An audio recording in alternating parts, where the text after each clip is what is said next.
चलते हैं योग दर्शन के सैद्धांतिक सत्र के तरफ। योग दर्शन के सैद्धांतिक सत्र में कैवल्यपाद का अंतिम सत्र अपने कार्य की प्रगति पर है। अंतिम रूप देने के लिए कुछ सूत्र बचे हुए हैं, उन्हीं सूत्रों का हम अध्ययन कर रहे हैं। तो आज का जो विषय है कि आत्म भावना क्या है, आत्म भावना का स्वरूप क्या है और आत्म भावना स्वरूप क्यों करता है योगी, कैसे करता है, आत्म भावना है क्या, ये सबसे पहले जानना जरूरी है। दूसरा विषय हमने लिया है कि ज्ञानी का चित्त जब विवेक ज्ञान को प्राप्त कर लेता है तो वही चित्त जो है मोक्ष प्राप्त कराने में विशेष सामर्थ्य वाला हो जाता है। ये दो विषय हैं, दोनों विषय बड़े ही महत्वपूर्ण हैं और दोनों विषय को हमें बड़े ही गंभीरता के साथ, तल्लीनता के साथ समझना चाहिए, जानना चाहिए। आप सभी लोग अपना चाहते हैं वीडियो ऑन करना तो ऑन कर लीजिए। 25वां सूत्र है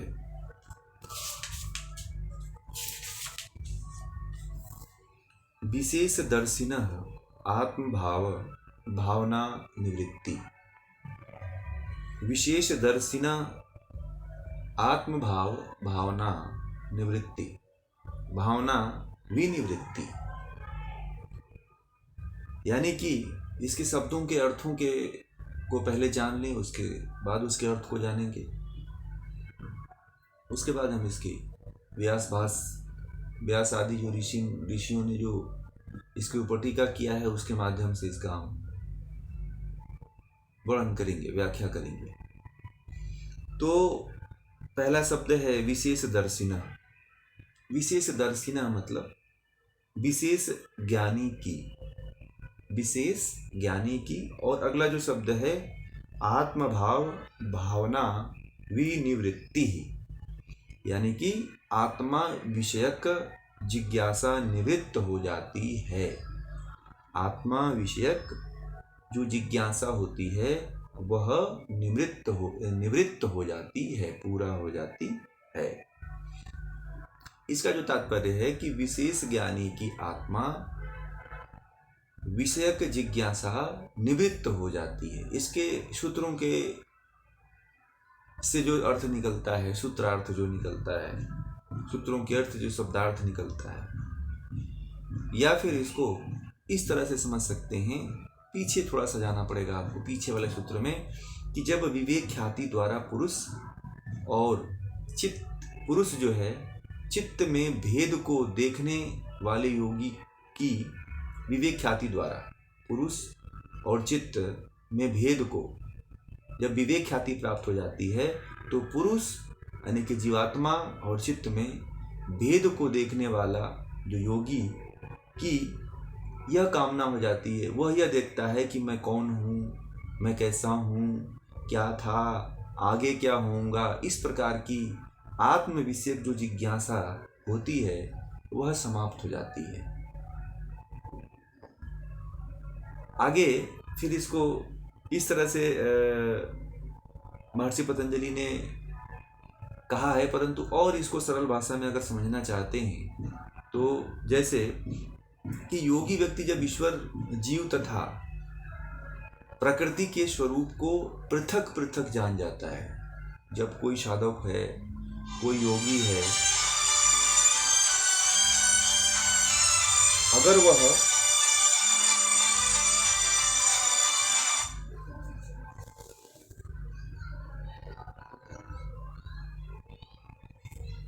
अगर कोई योगी व्यक्ति जब ईश्वर, जीव तथा प्रकृति के स्वरूप को पृथक पृथक जान लेता है तो उसकी आत्मा के संबंध में, मान लीजिए मैंने पीछे भी जितनी बातें ये कही है कि जो साधक होता है, जो योगी होता है, जीवात्मा को पृथक मान लेता है, ईश्वर को पृथक मान लेता है और प्रकृति को पृथक मान लेता है, तो उसकी आत्मा के संबंध में जितनी भी जिज्ञासाएं होती हैं, शंकाएं होती हैं, उन सब का समाधान हो जाता है। अगर यदि कोई साधक ऐसा जानता है तो इस तरह की इस तरह का ज्ञान जान करके मानता है तो उसकी जो संपूर्ण जिज्ञासाएं होती हैं आत्मा के संबंध में, वो सारी जिज्ञासाएं और शंकाएं जो हैं, शंकाओं का जो है समाधान हो जाता है। इसका सरल भाषा में आप लोग समझिए, जैसे कि अभी जो पृथक पृथक नहीं जानता है तो वो पूछता है कि मैं कौन हूँ, मैं आत्मा हूँ, मैं नित्य हूँ। इस तरह का जो विचार आता है कि मैं आत्मा हूँ, मैं नित्य हूँ, आने लगता है उसके अंदर। पृथक पृथक जानता है तब आता है जब जीवात्मा को पृथक मान लेता है, प्रकृति को पृथक मान लेता है, ईश्वर को पृथक मान लेता है, तो जो पहले वाले बताया कि मैं कौन हूँ, कैसा हूँ, क्या था, आगे क्या होऊंगा, इस तरह का प्रश्न वो नहीं करता है। फिर क्या उसके अंदर विचार आता है कि जब पृथक पृथक जान लेता है जो साधक होता है, तो उसके अंदर ये विचार आता है कि मैं आत्मा हूँ, मैं नित्य हूँ, मैं चेतन हूँ, मैं शरीर से अलग हूँ, प्रकृति से मेरा कोई संबंध नहीं है। अविद्या के कारण जो है मैं जन्म मृत्यु के चक्र में बंधा हूँ। जब अविद्या हमसे छूट जाएगी, जब हमें ज्ञान हो जाएगा, तभी तक हम इन जो है प्रकृति के जो जितने भी तत्व हैं उन तत्वों के साथ हमारा सहयोग बना हुआ है। अविद्या के कारण अब विद्या हो गई, पृथक पृथक आपको बता दिया गया कि तीनों को पृथक पृथक समझिए। जब पृथक पृथक जब व्यक्ति समझता है तभी वह अपने आप को समझता है कि मैं एक आत्मा हूँ, मैं नित्य हूँ, मैं चेतन हूँ, मैं शरीर से अलग हूँ। तब जाकर कि वह इस तरह का अपने आप को मानने और जानने लगता है। और मृत्यु के जो अविद्या जो ईश्वर की प्राप्ति करके तब जाकर के वह ये सोचने लगता है कि अब मैं इसको जान गया हूँ और अब मैं ईश्वर की कृपा से, ईश्वर की भक्ति करके, ईश्वर की आराधना करके, ईश्वर की उपासना करके मोक्ष को प्राप्त कर सकता हूँ। पृथक पृथक अगर जानेगा तो आम इंसान जो साधारण मनुष्य हैं वो तो पृथक पृथक समझते ही नहीं, पृथक पृथक मानते ही नहीं। वो तो कहते हैं कि सब एक ही है, जीवात्मा एक, मन बुद्धि सब एक ही है, मजे ले लो, जो लेना है ले लो, जो देखा जाएगा कौन देखा है, सब कहने वाली बातें होती हैं। आध्यात्म को कौन जानता है, ये केवल साधु सन्यासियों की बात है, ये अलग लोगों की बात है, ये साधुओं की बात है, ये वैरागियों की बात है। लोग इस तरह का जो है एक दृष्टांत दे करके, उदाहरण दे करके अपने आप को अलग कर लेते हैं। परंतु कब तक आप भागोगे? आप कब तक भागोगे? इस जन्म में भागोगे, अगले जन्म में तो आपको फिर इससे लड़ना पड़ेगा, फिर जूझना पड़ेगा इससे। आदमी अपने आप को बचाने के लिए तरह तरह के बहाने करता है, तरह तरह के मनोरंजन ढूंढ रखा है अपने आप को व्यस्त रखने के लिए। जब उसके अंदर आत्मा को, परमात्मा को जानने की जब इच्छा आती है, जब थोड़ी सी विचार उठने लगते हैं, तो वह बोर होने लगता है। वह कहता है कि मैं बोरियत मुझे महसूस हो रही है। जब आत्मा और परमात्मा की और इंद्रियों की और विषयों की जब बात होती है तो लोग बोर होने लगते हैं और भागने लगते हैं और कहते हैं कि अरे ये अपने बस की बात नहीं है, ये तो साधु सन्यासियों की बात है, इनको तो बस यही कथा कहने में ही आनंद आता है, इनको तो बस केवल बड़ी बड़ी बातें करने में ही आनंद आता है। तो इस तरह से कहकर के अपने आप को छुड़ा लेना एक अकर्मण्यता तो है ही है, परंतु कब तक आप भागोगे? आज नहीं तो कल तो ये तो शुरू करना ही पड़ेगा। मैं तो ये बार बार कहता हूं कि आप आज भाग जाओगे, कल फिर आप फिर फंसोगे, क्योंकि दुख तो सब जगह होना है, दुख तो आप सब जगह पाओगे। किसी भी संसार के किसी भी पदार्थ में आपको सुख मिलने वाला नहीं है। आज अंबानी गुजरात में रहे, गुजरात से एंटालिया में चले गए, एंटालिया से इंग्लैंड में जा रहे हैं, तो क्या इंग्लैंड में कोई स्वर्ग थोड़ी है? वो भी तो ऐसे ही संसार है ना, जैसे भारत में है, जैसे भारत की जलवायु है, थोड़ा उससे भिन्न जलवायु होगी। तो सुख का साधन आदमी कितना भी ढूंढ ले, परंतु दुख तो आना ही आना। मृत्यु तो निश्चित है, ये तो सबको पता है। दुख तो होगा, रोग तो, जरा और व्याधि तो होना ही होना है। कब तक भागोगे आप?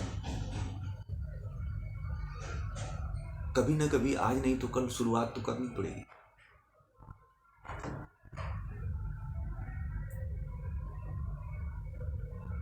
तो जो साधक होता है वह जो है यह जान जाता है, जब वह पृथक पृथक मानता है, तब जीवात्मा को पृथक मानता है, प्रकृति को पृथक मानता है, ईश्वर को पृथक मानता है, तब जाकर के उसको यह ज्ञान प्राप्त होता है कि मैं नित्य हूँ, मैं अनादि हूँ, मैं अल्पज्ञ हूँ, मुझे ईश्वर की तरह इतना ज्ञान नहीं है, और मैं अविद्या के कारण जो है इस संसार में अनादिकाल से फंसा हुआ हूँ। और उसको ये भी ज्ञान होता है कि शरीर, इंद्रियां, चित्त आदि पदार्थों के स्वरूप को और आत्मा परमात्मा के स्वरूप को शुद्ध रूप से जानने वाले योगी की आत्म भावना भाव समाप्त हो जाता है। जो आत्म की भावना होती है कि मैं चित्त हूँ, मैं इंद्रियां हूँ, मैं शरीर हूँ, और ये जो शरीर के द्वारा, इंद्रियों के द्वारा जो काम हो रहे हैं वो मेरे द्वारा हो रहे हैं, मेरे द्वारा होंगे, ये मैं कर रहा हूँ, ये मैं घर बना रहा हूँ, ये मैं बिल्डिंग तैयार किया हूँ, ये घर के सामान जितने हैं मैंने खरीदा है। इस तरह का जो ज्ञान सामान्य साधक को होता है, वह अज्ञानता उसके भीतर से समाप्त हो जाती है। वह इस जो भाव को लेकर के संसार में जीता है, वह भाव पूरी तरह से उसके जीवन में समाप्त हो जाता है। व्यक्ति जो है संसार, हर एक भाव को लेकर के संसार में जीता है कि ये मेरा है, ये मेरे घर हैं, ये मेरे घर के दरवाजे हैं, ये मेरे घर के बेड हैं, ये मेरे घर के बिस्तर हैं, ये मेरे घर के कपड़े हैं, ये मेरे कपड़े हैं। इस तरह की जो भावना है उसके अंदर, जो भाव की भावना है, जो स्वयं के प्रति जो भाव की भावना है, वह भावना जो उसके अंदर से जो होती है, वह हमेशा के लिए समाप्त हो जाती है। अब पहले मैंने जो हमारा विषय था कि आत्म भावना क्या है, आत्म भावना का क्या स्वरूप है, आत्म भावना किसको कहते हैं, आत्म भावना का क्या स्वरूप है। तो इसको ऐसा जानना चाहिए कि मैं, व्यास आदि ऋषियों ने कहा है कि मैं भूतकाल में कौन था। जब तक व्यक्ति इन तीनों पदार्थों को पृथक पृथक नहीं जानता है, ना ही जानने की कोशिश करता है, और वो भी से ज्ञान के कारण ही होता है, तब तक उसको ये समस्याएं, ये अज्ञानता बनी रहती है। तो आत्म भावना में क्या व्यक्ति करता है, आत्म भावना का जो स्वरूप है वो क्या है। आत्म भावना में व्यक्ति यही विचार करता है कि मैं भूतकाल में कौन था, मैं इंसान था कि जानवर था कि हाथी था कि बैल था कि घोड़ा था कि कीट था कि जलचर था कि स्थलचर था कि वायु नभचर था। यानी कि कौन सा, किस तरह का जीव था मैं राक्षस योनि में था कि कीट योनि में था, मैं किस योनि में था। तो वह यह पता करता है। फिर किस प्रकार से था मैं अगर आत्म भावना में दूसरा जो प्रश्न ये करता है कि मैं किस तरह का था, किस प्रकार से था, किस प्रकार से था, कितने, मतलब कि मैं कौन कौन से जानवरों के प्रकार में था, मैं स्त्री था कि पुरुष था कि उभयचर था कि जलचर था, न स्त्री था न पुरुष था, उभयलिंगी था, क्या था। फिर वह ये सोचता है। फिर दूसरा तीसरा भाव उसके अंदर भावना आत्म की आती है कि यह शरीर, इंद्रिय, मन आदि क्या है। जब वह मनुष्य आदि में रहता है, जब वो अपने आप को देखता है, जब स्वयं का चिंतन करता है, तो उसके अंदर यह विचार आते हैं कि ये जो शरीर है, यह इंद्रियां हैं, यह मन है, ये क्या हैं। इस तरह का विचार साधक करने लगता है। यह आत्म भावना है। और आगे फिर यह भी एक और आत्म भावना करता है कि किस प्रकार से हैं ये जो शरीर, इंद्रियां, मन, बुद्धि, चित्त, अहंकार। तो वह तरह तरह के कहता है कि इनका ये किस तरह से व्यापार करती हैं, अपना किस तरह से व्यवहार करती हैं, किस तरह से इनका वृत्तियाँ इनकी चलती हैं, किस तरह से एक दूसरे को प्रभावित करती हैं, मनुष्य जीवन को कैसे प्रभावित करती हैं, हमारे जीवन को कैसे प्रभावित करके रख देती हैं। यह आत्म भावना है। हम सभी आगे आने वाले समय में क्यों होंगे। लाइट चली गई है तो कोई बात नहीं, आप लोग आवाज़ सुनते रहें। तो वह यह विचार करता है कि हम सभी आगे आने वाले समय में क्यों होंगे। क्यों होंगे भाई। अभी हमने मान लीजिए कि मैं फला नाम से अभी आप लोगों को ये बात योग दर्शन की पाठ पढ़ा रहा हूँ, फिर हमारे अंदर ही विचार आता है कि हम जो है आप लोग और आप सुन रहे हो, हम पढ़ा रहे हैं, तो क्या हम आने वाले समय में क्यों होंगे भाई। इस तरह की जो भावना है, फिर कैसे होंगे, अगर होंगे भी तो क्या हम लोग ऐसे ही होंगे जिस तरह से आज दिख रहे हैं। ऐसा तो संभव नहीं है। तो क्या हम लोग इस तरह से होंगे, या अगले समय में जिस तरह से होते थे उस तरह से होंगे, या अभी जिस समय हम लोग दिख रहे हैं फला नाम से कि आप ये नाम के हैं, मैं इस नाम का हूँ, ये दूसरे नाम के हैं, वो तीसरे नाम के हैं, वो चौथे नाम के हैं, इन नामों के तहत हम होंगे। तो ऐसा भी हो भी सकता है, नहीं भी हो सकता है। तो एक शरीर तो कोई व्यक्ति प्राप्त करता नहीं। कर्म के आधार पे व्यक्ति का जीवन मिलता है, कर्म के आधार पे व्यक्ति का शरीर प्राप्त होता है। तो कैसे होंगे।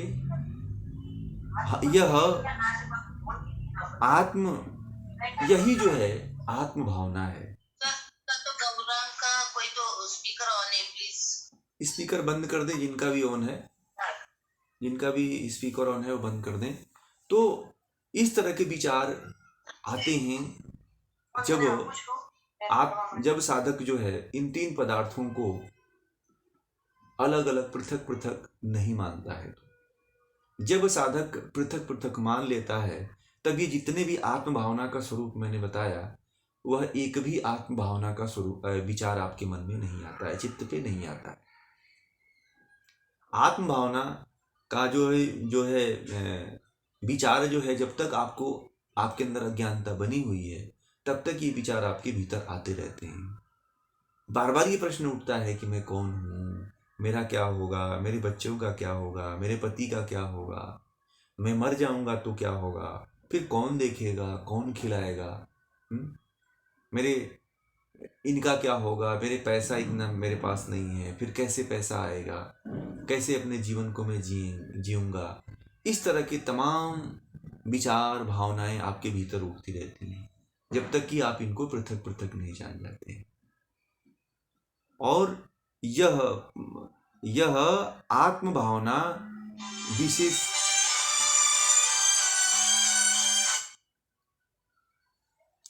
जो है, यह आत्म भावना जो विशेष जो ज्ञान आता है, वह इंद्रियों, चित्त और जड़ पदार्थों और आत्मा परमात्मा को जानने वाले व्यक्ति की निवृत्त हो जाता है। ये जो जितनी भी भावनाएं आती हैं, जो व्यक्ति इनको पृथक पृथक जान जाता है, इनको पृथक पृथक मान लेता है, तो उस व्यक्ति के अंदर, उस साधक के अंदर इस तरह के विचार और भाव नहीं आया करते हैं। तो यही महर्षि पतंजलि ने इस सूत्र में समझाने का प्रयास किया है कि यदि व्यक्ति इन भावनाओं को जान जाता है, इन पृथक पृथक जान जाता है, तो वह मोक्ष मार्ग की तरफ उन्मुख हो जाता है, वह मोक्ष मार्ग की तरफ बढ़ने लगता है। और भोगवादी जो संसार है, जो संसार आपको कई जन्मों से आपको जो फंसा करके रखा हुआ है कि यह शरीर मेरी है, यह मेरी पत्नी है, ये मेरे बच्चे हैं, ये मेरा परिवार है, ये मेरा देश है, ये मेरे लोग हैं, जो इस तरह की भावनाएं और जो इस तरह के विचार हैं, जिन भावनाओं और विचारों को लेकर के व्यक्ति जीवन पर्यंत फंसा रहता है और जीवन को इन्हीं भावनाओं के बीच में और इन्हीं भावनाओं को लेकर के खत्म कर देता है।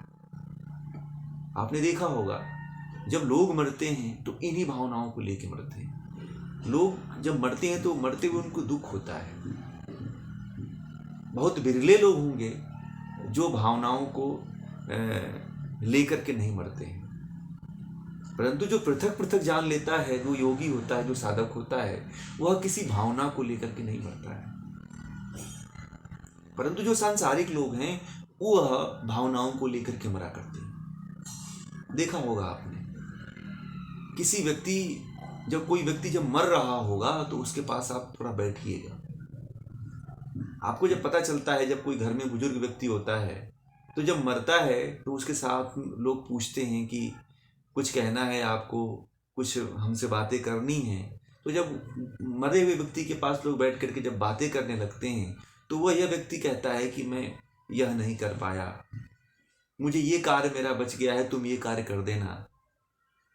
मैंने ये संकल्पना रखी थी कि इस बच्चे को इतना पैसा दे देना, यहाँ पे इतना पैसा रखा हुआ है, उसका ज़मीन ले लेना।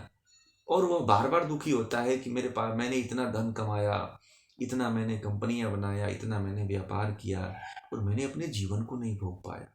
मैं ऐसे ही मैं जा रहा हूँ छोड़ करके। और वह दुखित होकर के इन दुखित भावनाओं को लेकर के जब मरता है तो उन्हीं भावनाओं को लेकर के वह अगले जन्म में जन्म लेता है। लोग ये कहते हैं कि मेरे अंदर ऐसे क्यों विचार आ रहे हैं। अब जो बच्चा जन्म लेता है ना, एक इस तरह की तो भावना करते हैं कि मेरे अंदर क्यों इस तरह के विचार आ रहे हैं जो अभी जी रहे हैं। तो क्योंकि आप पूर्व जन्म में इस विचार और भावना को लेकर मरे थे, इसलिए बार बार आपके अंदर इस जन्म में भी इस तरह के विचार आते हैं। एक और उदाहरण दूं, जैसे मान लीजिए बच्चा पैदा होता है तो माँ बाप का जो है उस बच्चे के अंदर जो है रज और वीर से शरीर बस मिलता है, शरीर मिलता है ना। और वह बच्चे के अंदर अद्भुत जो जिस भावना को लेकर के वो मरा रहता है, फिर उसी भावना को अपने माँ बाप के यहाँ आकर के भी उसी दृष्टांत को पूरा करने का वो प्रयास करता है।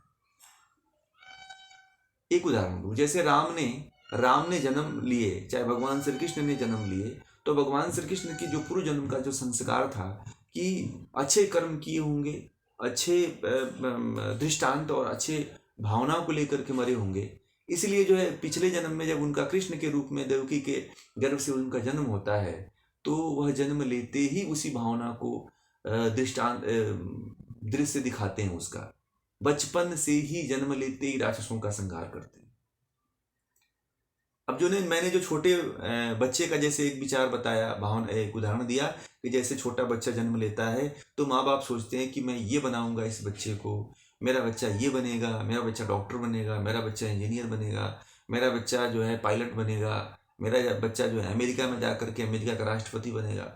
तो इस तरह के जो विचार सोचते हैं, परंतु इस विचारों के एकदम उलट बात हो जाती है। माँ बाप के सपनों को बड़ा धक्का लग जाता है। उनको लगता है कि मैंने तो ये सोचा था मगर मेरे बच्चे सब मेरे लायक नहीं हुए। और ये नहीं, पूरे भारत की स्थिति बता रहा हूँ, पूरे विश्व की यही स्थिति है। क्यों? क्योंकि जो जन्म चल रहा है उस जन्म में जिस भावना को जो व्यक्ति जिसको लेके मरता है उसी को वो अगले जन्म में प्राप्त करता है। अब माँ बाप इस रहस्य को समझ ही नहीं पाते हैं। अब वो डंडा देकर के बच्चे को पीटते रहते हैं, मार के बैठाते रहते हैं। बच्चे का मन गाने में लग रहा है, बच्चे का मन क्रिकेट में लग रहा है, बच्चे का मन नाचने में लग रहा है, तो वो तो नाचेगा ही, उसका तो मन उसी में लग रहा है क्योंकि वो उसी भावना को लेकर के मरा है। एक हमारे मित्र हैं, उनका भी जल्दी ही एक बच्चा पैदा हुआ है, 1-1.5 साल हुआ उनके बच्चे को। तो वो कह रहे हैं कि ये बच्चा ऐसी हरकतें करता है कि जो हमने हमारे खानदान में कोई नहीं किया हुआ, ऐसी क्रियाएं करता है जो हमने कभी सोचा ही नहीं था। तो मैंने उनको ये कहा कि ये जो पूर्व जन्म के जो संस्कार लेकर के आया है, जिस भावना को लेकर के ये मरा था, उसी भावना को ये प्रकट कर रहा है और यह इसी भावना में जिएगा। तो जब मैंने उनको इस योग दर्शन का दृष्टांत दिया तो बोले कि आप बात सही कह रहे हैं। वो भी योग दर्शन को पढ़ते हैं, परंतु जब मैंने ये बात उनको कहा तो बोले कि अब सही कह रहे हैं। अब उस दिन से जो हैं दोनों जो हमारे दोस्त हैं, उनकी पत्नी बड़े चिंतित थे। डॉक्टरों के पास गए तो उनको ये इसका कोई सोल्यूशन नहीं मिला। फिर जब मैंने ये बात कही तो फिर वो इस बात को समझ गए और मान गए। फिर वो जिस तरफ बढ़ रहा है उसी तरफ उसको बढ़ा रहे हैं। तो मैंने कहा कि वो दृष्टांत तो अपना लेकर के जो मरा है ना, उस दृष्टांत को आपके जन्म में भी पूरी कर, इस जन्म में पूरी करेगा। भले से आपका वो लड़का है, परंतु जो उसका शरीर है वो आपकी है, परंतु जो उसके संस्कार हैं वो उसके खुद के हैं। तो आप उसको रोक नहीं सकते हो कुछ करने से। हाँ, कुछ प्रभाव पड़ेगा, 20 से 30%, 50% प्रभाव पड़ेगा, परंतु पूर्व जन्म के जो संस्कार हैं उसका प्रभाव ज़्यादा पड़ेगा। तो अब जब वो इस दृष्टांत को जब समझ में आ गया उनको, जब मैंने बताया कि आप ये कैवल्यपाद का 25वां सूत्र पढ़ना, तो आपको ये बात समझ में आएगी। जब उनको ये मैंने दृष्टांत दिया तो वो जब पढ़े तो मुझे फिर उसके ऊपर चर्चा किए। तब मैंने जब उनको ये दृष्टांत समझाया तो बोले कि हाँ, एकदम बात सही कर रहे हैं आप। तो मैं तो, हमारे खानदान में कोई इस तरह का कोई कार्य ही नहीं करता है। बच्चे की माँ कह रही कि मैंने आज तक इस तरह का दृष्टांत और इस तरह का कोई कार्य किया ही नहीं है, ना सोचा है, परंतु ये लड़का कर रहा है, इसे खानदान में कोई ऐसा नहीं किया हुआ। तो वो संस्कार के कारण होते हैं कि वो किस संस्कार को लेकर के मना है, किस भाव को लेकर के कोई मरता है। आगे वाले सूत्र में अभी ये दृष्टांत आप लोगों को बताऊंगा कि कैसे कोई जो भावनाओं को लेकर के मरता है वह किस तरह से अगले जन्म में वो भावना प्राप्त होती है। ठीक है ना। तो ये योग सूत्र का ये जो है 25वां सूत्र है, और इस सूत्र को यहीं पे पूरा करते हैं, फिर आगे चलते हैं।